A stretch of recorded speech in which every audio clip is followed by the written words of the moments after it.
سوف نبقى هنا كي يزول الألم، سوف نحيا هنا، سوف يحلو النغم. سوف نبقى هنا كي يزول الألم.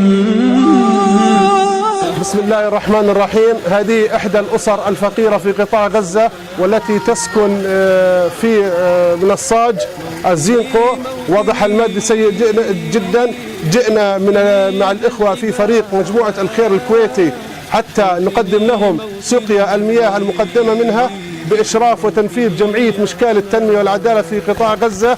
أخي الكريم، إحنا في أول يوم من شهر رمضان المبارك، ايش رسالتك للاخوه في فريق مجموعه الخير الكويتيه؟ يخلف عليهم كتر الله خيرهم اللي بيقدموا لنا ميه هيك مجانا ببلاش.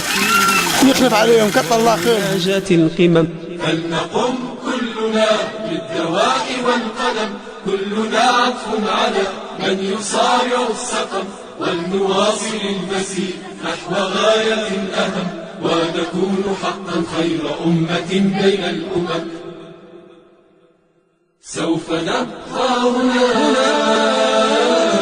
كي يزول الألم،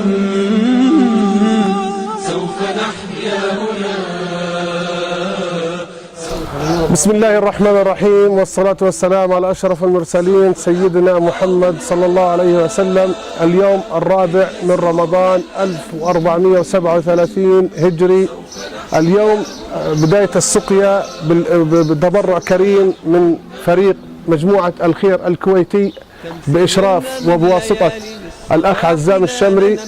تم توزيع هذه السقيا طيلة شهر رمضان المبارك كل يوم بيوم. اليوم الرابع من رمضان وسنبدأ بالتصوير يوميا بذلك.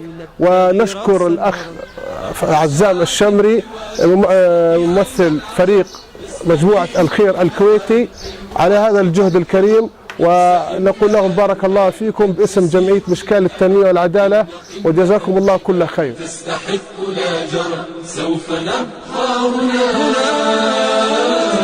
كي يزول الألم، سوف نحيا هنا، سوف يحلو النغم. سوف نبقى هنا كي يزول